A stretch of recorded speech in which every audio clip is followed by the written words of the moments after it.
Hello everyone, I welcome you all in this video of psychology of money. So this video is going to be about accepting surprises and unpredictable events over over analyzing of historical. This is a book and this is the chapter historians as prophets policy, जहां हम past के data को overly rely कर लेते हैं, वो भी इस टुडेज वर्ल्ड जहां इनोवेशन है, जहां प्रोग्रेस होती रहती है। तो कोई भी हिस्ट्री ऐसी नहीं है कि आपको वो फ्यूचर को प्रिडिक्ट कर सके। कोई भी चीज ऐसी नहीं है जो बहुत ही लंबे समय तक एक सी चलती रहे। बहुत ही कुछ चीजें हैं जो सेम रहती हैं लॉन्ग टर्म के लिए। तो इसका मतलब है कि आप कभी भी हिस्टोरियन हैं जो हिस्ट्री लिख चुके हैं, उनको आप प्रॉफिट्स की तरह यूज कभी ना करें। प्रॉफिट्स मीन्स जो भविष्यवाणी कर जाते हैं। तो इन्वेस्टिंग कोई हार्ड साइंस नहीं है। इम्परफेक्ट डिसीजंस लोगों के with the limited information they have, so that is why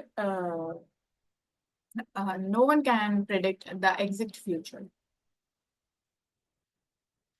तो सबसे बड़ा ड्राइवर क्या है जो पैसे को रूल करता है? वो है कि जो इंडिविजुअल लोग हैं वो अपने आप को क्या स्टोरी सुनाते हैं। वो जो स्टोरी सुनाते हैं उनसे ही उनके क्या प्रेफरेंस हैं, उन्हें क्या चाहिए। क्या हम जो खुद को जो स्टोरी सुनाते रहते हैं कि ये अच्छा है, ये चाहिए, वो चाहिए, तो यही हमारी प्रेफरेंसेस शेप करता है और वैसे ही हमारे मनी का इनफ्लो और आउटफ्लो होता है।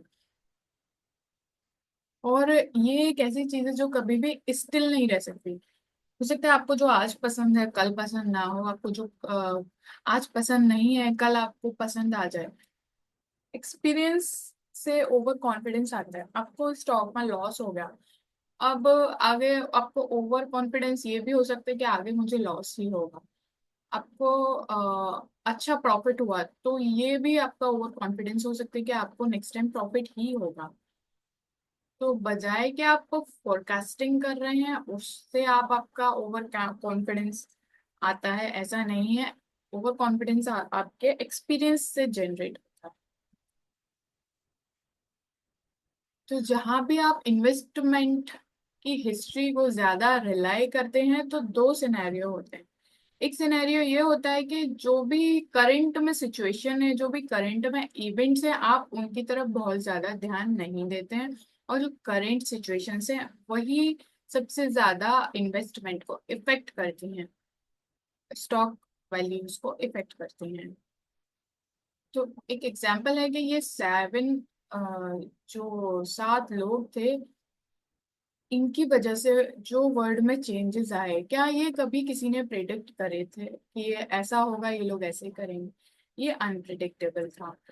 और जो सबसे ज्यादा वर्ल्ड में जो चेंजेस आए हैं वो उनके पीछे कहीं ना कहीं ये रीजंस हैं। तो ये जो इवेंट्स हुई, जो भी डिफरेंस आया, वो कभी भी प्रिडिक्ट नहीं किया जा सका था। और ऐसे ही हैंडफुल कुछ चीजें होती हैं जो इम्पॉसिबल टू प्रिडिक्ट होती हैं एंड स्टिल उनका इफेक्ट बहुत ज्यादा होता है। सो रियलाइज वन थिंग कि फ्यूचर हो सकता है कि पास्ट जैसा बिल्कुल ना हो सकता है कि पास्ट जैसा थोड़ा बहुत हो। तो जब आप ये रियलाइज कर देते हैं तो ये आपके पास एक स्किल है कि आपको रियलाइज करना है कि future might be and might not look like the past.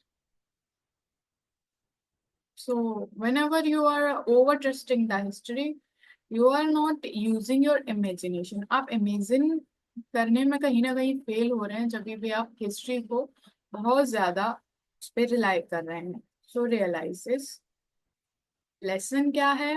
World जो जहाँ हम हैं, जिस दुनिया में हम हैं, वो फुल ऑफ सरप्राइजेस है।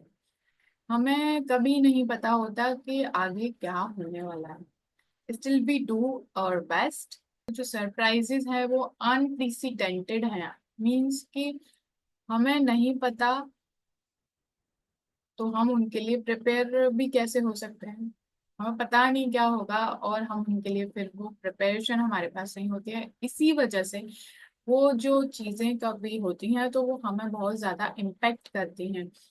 और ये चीज हो सकता है जो होने वाला है, हो सकता है रिसेशन हो सकता है वॉर हो, या कोई अच्छा अच्छा हो सकता है, कुछ अच्छा भी होना हो और कुछ नया इनोवेशन भी आनी हो, कुछ नई टेक्निक भी आनी हो। लेकिन वो अनप्रेसिडेंटेड है चीजें। हम उनके लिए कैसे प्रिपेयर हों, ये हम आगे बात करेंगे। लेकिन सरप्राइजेस हैं, वो हिस्ट्री से ज्यादा इफेक्ट करते हैं हमारे इन्वेस्टमेंट्स को, प्रेडिक्शंस, फ्यूचर। तो हिस्ट्री को हम अकेले देखकर ना चलें as a guide to our future. हमें जो करंट में वर्ल्ड की जो सिचुएशन है, जो स्ट्रक्चरल चेंजेस हो रहे हैं, उनको भी लेके हमें एनालाइज करना चाहिए और अपना प्लान बनाना चाहिए। तो एग्जाम्पल्स हम लेके चलें तो क्या एग्जाम्पल हो सकते हैं कि क्या चेंजेस हुए हैं over the years. Number one, startup funding जो आज होती है वैसे वो पहले नहीं होती थी। तो ये जो चेंजेस हैं ये पहले नहीं थे। तो जो हिस्ट्री में ये चेंजेस का कोई इफेक्ट ही नहीं था, तो how can be trust the history for analysing our future, right? जो एक ऑथर हैं और उन्होंने कई सारे अपडेशंस किए हैं इंटेलिजेंट इन्वेस्टर में। तो उनका कहना है कि ग्राहम क्या करते थे, वो कॉन्स्टेंटली एक्सपेरिमेंट करते रहते थे। जो उनने बुक में एजम्पशंस हैं, जो फॉर्मूलाज दिए हैं, उनको कॉन्स्टेंटली एक्सपेरिमेंट करते रहते थे, रीटेस्ट करते रहते थे, और देखते थे कि क्या आज के टाइम पे क्या काम कर रहा है, क्या नहीं कर रहा है। तो जो भी काम नहीं कर रहा होता था वो रिवाइज्ड एडिशन में उस बुक से वो हटा देते थे और उनको नए फॉर्मूलाज को ला देते थे। तो ग्राहम ने कहा था कि जो 40 साल पहले काम कर रहे थे जो फॉर्मूला, हो सकता है वो आज के टाइम पे काम ना करें। क्यों? क्योंकि सिचुएशन चेंज हो गई है, वर्ल्ड चेंज हो गया है। तो हम कह सकते हैं कि कई सारी टेक्निक्स जो पहले काम करती थी वो चेंजेस की वजह से आज वो इररेलेवेंट हो चुकी है। हमें हिस्ट्री को कैसे लेना चाहिए? हमें रिसेंट जो हिस्ट्री है उसको गाइड, एज अ गाइड लेना चाहिए। क्यों? क्योंकि उसमें कुछ ऐसा रेलेवेंट एनालिसिस मिल सकता है जो आपको जनरली हेल्प करे अपनी स्ट्रेटजी बनाने में। ठीक है, तो दिस इज एक टू दिस कि हमें हिस्ट्री को बहुत ज्यादा हाई वेटेज नहीं देनी है, बस उनसे रिसेंट हिस्ट्री से जनरल टेक अवेज लेने हैं कि how they can be added in your relevant strategy जो आपने बनाई है आज के लिए। तो नेक्स्ट वीडियो है, so the next video is room for error. अब कोई क्वेश्चन आता है कि हिस्ट्री को नहीं लेना, तो अब है कि हमें फ्यूचर के लिए प्लान कैसा करना चाहिए, वो आपको नेक्स्ट वीडियो में मिलेगा। Thank you so much, and I will introduce you to Anapanasati meditation. ये भगवान बुद्ध की एक मेडिटेशन प्रैक्टिस है। So what we do, we remove our spectacles, cross our hands, cross our legs, put our hands in our lap, and just focus on your natural breath